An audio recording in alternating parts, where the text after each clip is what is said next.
नमस्कार। मैं बालादत्त शर्मा, अध्यक्ष गोपालदत्त शिक्षण समिति एवं ex chief pharmacist medical department, ministry of railways. साथियों, आज हम चर्चा करेंगे मेंटल हेल्थ पे। बात कर रहे हैं हम लोग मानसिक तनाव। हम देखते हैं कि डिप्रेशन धीरे धीरे बढ़ रहा है समाज में, और मानसिक तनाव के कारण बहुत सारे घरों में उनके पेरेंट्स परेशान हैं, या बच्चे अवसाद में आ रहे हैं, या उनके पारिवारिक सदस्य डिप्रेशन का शिकार हो रहे हैं। बहुत अच्छी एजुकेशन लेने के बाद भी आज देखने में आ रहा है कि वो आईएएस बन गया, लेकिन उसके बाद भी वो आत्महत्या की ओर बढ़ रहा है, सुसाइड कर रहा है। तो कहीं ना कहीं डिप्रेशन उसका एक मेन रीजन है। हाईली एजुकेटेड लोग और कुछ जो बहुत बड़ा करना चाहते हैं, जैसे आईआईटी की कोचिंग के लिए जाते हैं या मेडिकल की कोचिंग के लिए जाते हैं, वो असफल हो जाते हैं या उनका चयन नहीं हो पाता है किसी कारण से। तो उसके बाद उनमें एक टेंडेंसी आती है डिप्रेशन की। या सामान्य जीवन में आर्थिक समस्याओं से या पारिवारिक समस्याओं से जूझते हुए जब व्यक्ति अपने परिवार को चलाता है, तो उसमें कहीं ना कहीं जो समस्याएं आती हैं उनका समाधान करने में जब वो सफल नहीं होता है, तो वो डिप्रेशन के अंदर आ जाता है। अब डिप्रेशन अलग अलग प्रकार का हो सकता है। माइल्ड डिप्रेशन हो सकता है, और ट्रीटमेंट की जरूरत होती है तो माइल्ड से अब हो सकता है डिप्रेशन। डिप्रेशन पे मैं पहले वैश्विक स्तर पर आपको डब्ल्यूएचओ के कुछ डेटा बताना चाहूंगा। डब्ल्यूएचओ के लेटेस्ट डेटा 31 मार्च 2023 के मैं आपको बता रहा हूं। 31 मार्च 2023 के अनुसार वैश्विक स्तर पर 5% एडल्ट मानसिक तनाव के से ग्रसित हैं, वो डिप्रेशन में है।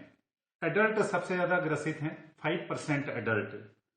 और अगर वैश्विक स्तर पे बात करें पॉपुलेशन की, इंटायर पॉपुलेशन की बात करें, तो 3.8% पॉपुलेशन ऑफ द वर्ल्ड अभी मानसिक तनाव में हैं लोग। उस 3.8% में महिलाएं जो हैं उनमें मानसिक तनाव ज्यादा देखा गया है तुलनात्मक अध्ययन में पुरुषों के। और उसका जो आंकड़ा है वो 6% महिलाओं में और 4% पुरुषों में है। टोटल वर्ल्ड की बात करें तो 28 करोड़ लोग पूरे विश्व में वैश्विक स्तर पर अभी जो है मेंटल डिप्रेशन से ग्रसित हैं। ये तो हो गया डेटा। ये डेटा बहुत छोटा नहीं है। इस डेटा की अगर बात करें तो 28 करोड़ बहुत अच्छी संख्या होती है। अगर 28 करोड़ पॉपुलेशन हमारे विश्व की अगर तनाव में जी रही है, तो इसके कारणों पे मंथन करना होगा और हमें समाज को एक नई दिशा देने के लिए आगे आना होगा। हमारी संस्था इस पे काम कर रही है। डब्ल्यूएचओ ने एक योजना आरंभ की है, mental health gap action programme. तो mental health gap action programme के तहत हमारी संस्था भी जो है आज से ही इस कार्यक्रम को आरंभ कर रही है। और मानसिक तनाव पे हम लोग अलग अलग इसके एक्सपर्ट होंगे, उनसे आपको वीडियो रिलीज करेंगे, जिससे कि हम समाज को एक मैसेज दे पाए कि मानसिक तनाव से उबरना कैसे है, सामाजिक संस्थाओं को क्या कार्य करना चाहिए, और हमारे समाज में जो बुद्धिजीवी वर्ग है उनको क्या करना है। देखिए, इसके सबसे पहले तो हमें सिम्टम जानने होंगे कि सिम्टम क्या है। हम कैसे आइडेंटिफाई करेंगे कि हमारे घर का कोई व्यक्ति वो कहीं डिप्रेशन में तो नहीं चला गया। उसकी 4-5 छोटी छोटी चीजें हैं जो ऑब्जर्वेशन कर सकते हैं हम लोग, और सबको करनी चाहिए। ये कोई बहुत टिपिकल टास्क नहीं है। हमें छोटी छोटी चीजें ध्यान रखनी है, जिससे कि हमें ये पता चल जाए कहीं हमारे घर का हमारी पत्नी, हमारी बहन, हमारे बच्चे या हमारे परिवार के कोई अन्य सदस्य डिप्रेशन में तो नहीं आ गए। तो उनको देखने के लिए 4-5 चीजें हैं। First, poor concentration. अगर आपके परिवार में कोई डिस्कशन हो रहा है, कुछ हो रहा है, उसमें पुअर कंसंट्रेशन किसी का है उस बात को लेके या चर्चा को लेके, तो एक लक्षण तो ये हो गया पुअर कंसंट्रेशन। उसका ध्यान क्यों नहीं है? अगर आप बैठे हैं परिवार में तो उसका ध्यान नहीं है, तो इसका मतलब कहीं ना कहीं वो इंगेज है, उसका दिमाग कहीं ना कहीं संतुलन की स्थिति में नहीं है। ठीक है। नंबर 2, किसी को परिवार में कभी कभी क्या होता है, हर बात पे फीलिंग होने लगती है, गिल्टी फीलिंग होती है, उसे अपराध बोध होने लगता है स्वयं से। अपराध बोध इन द सेंस, जैसे पेरेंट्स ने मेरी पढ़ाई के लिए 2 लाख रुपए खर्च कर दिए और मेरा चयन नहीं हो पाया, तो उसे लग रहा है वो अपराधी हो गया बहुत बड़ा, उसने अपने पेरेंट्स के 2 लाख रुपए खर्च कर दिए, तो उसको सेल्फ जो है गिल्ट फील हो रहा है। तो ये भी एक डिप्रेशन का मतलब लक्षण है, वहां से हमें समझना है। उस पर फिर हम बात करेंगे ट्रीटमेंट थेरेपी में हम लोग क्या करेंगे, है ना। थर्ड इसमें आ जाएगा होपलेसनेस। अब होपलेसनेस मतलब वो भविष्य को लेके चिंताजनक स्थिति में आ गया है कि भविष्य में मेरा कुछ होगा या नहीं हो पाएगा।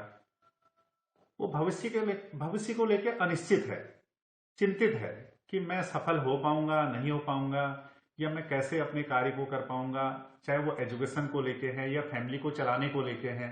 तो इस टाइप के उसके दिमाग में कहीं ना कहीं अगर चीजें चल रही हैं और उसकी बातों में ये चीज आती है, तो यहां से हमको उसको समझना होगा, ये उसका एक लक्षण है। फिर आता है जो लोग तनाव में आ जाते हैं किसी कारण से, तो उनका एनर्जी लेवल बहुत कम हो जाता है। तनाव में अगर व्यक्ति आएगा तो उसका एनर्जी लेवल कम हो जाएगा, तो वो बहुत पोटेंशियल नहीं दिखेगा आपको, काम करने में बहुत त्वरित नहीं होगा, तो कहीं ना कहीं लेजीनेस होगी। तो वहां से भी हम उसको समझ सकते हैं। ये 4-5 कारण हैं। बाकी एक बॉडी वेट और एपेटाइट लॉस और वो सब चीजें होती हैं, तो वो तो चलो मेडिकल कॉज है। हम कॉमन कॉज की बात कर रहे हैं अभी, कॉमन कॉज को हम यहां से समझ सकते हैं। ये तो हो गई कि हम उसके लक्षणों को कैसे आइडेंटिफाई करें कि हमारे घर में भी कोई डिप्रेशन में तो नहीं है कोई व्यक्ति। डिप्रेशन अलग अलग प्रकार से हो सकता है, चाहे वो एजुकेशन को लेके हो, चाहे वो आर्थिक स्थितियों को सुदृढ़ करने को लेके हो सकता है कुछ लोगों में। हमारा भारतीय समाज की अगर बात करें तो मैंने तो देखा है कि ग्रामीण पृष्ठभूमि से लेके शहर में एक ट्रेंड है, किसी की बेटी होती है तो उसे बेटी की शादी की भी चिंता होती है। कहीं ना कहीं वो डिप्रेशन में आ जाता है, इसको लड़का अच्छा मिलेगा नहीं मिलेगा, या उसकी शादी कैसे करेंगे।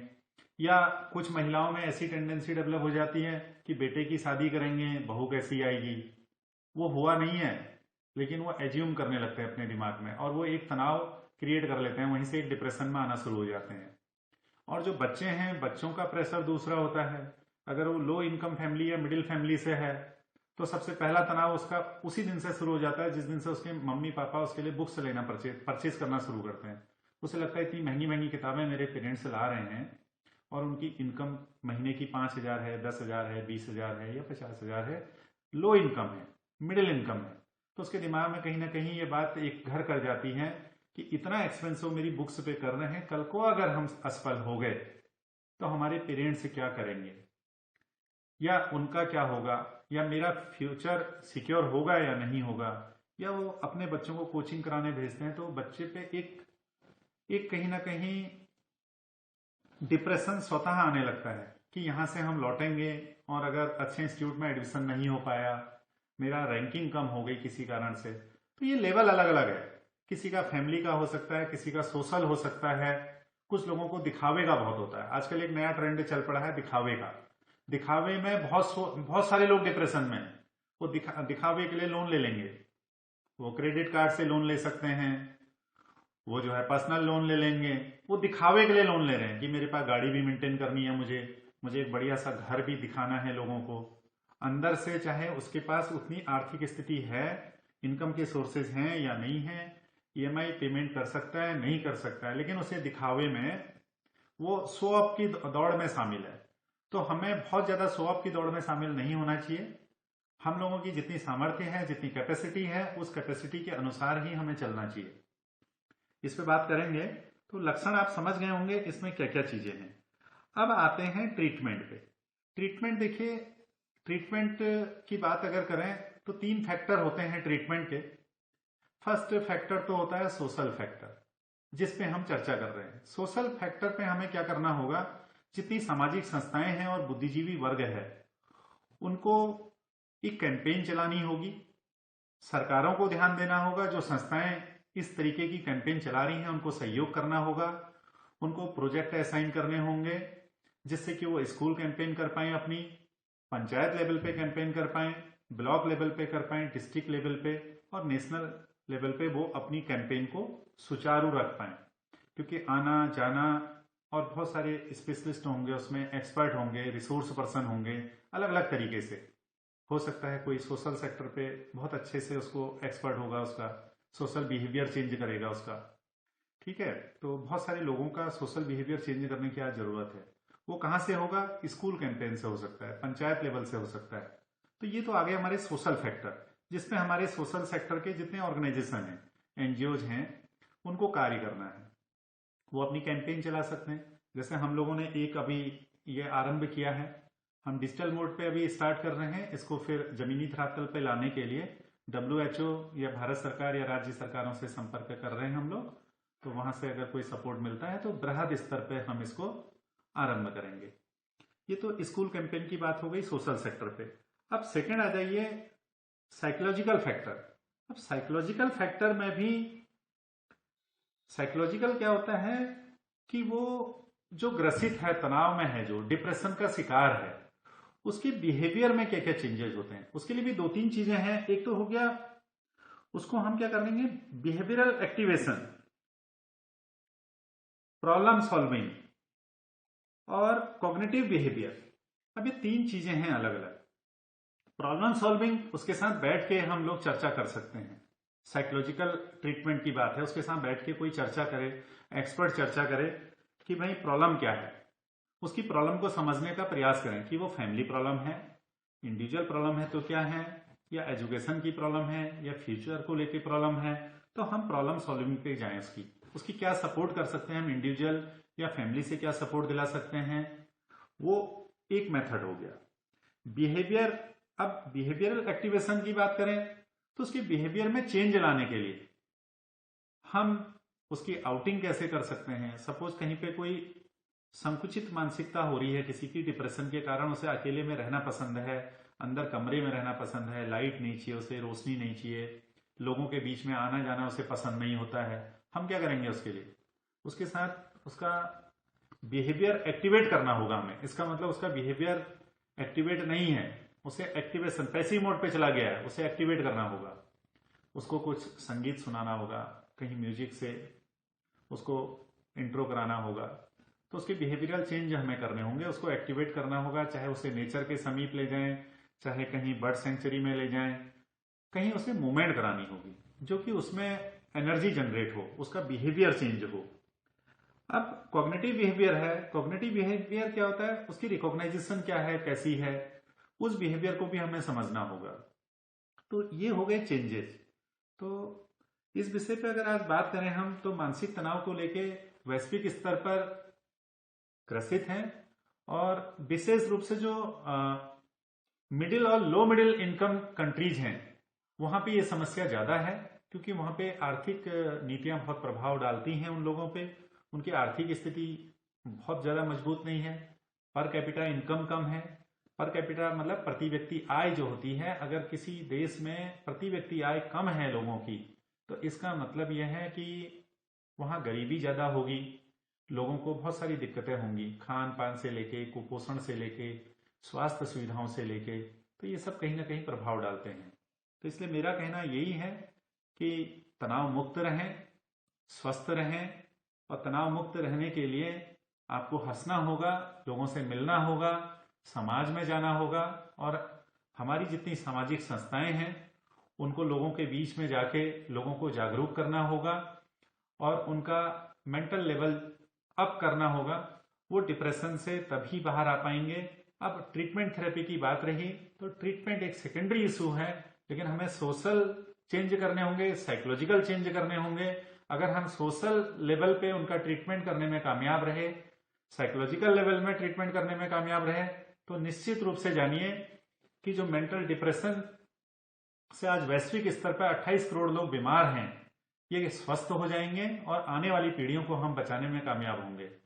Thank you. इसी के साथ मैं अपनी बात समाप्त करता हूं। नमस्कार।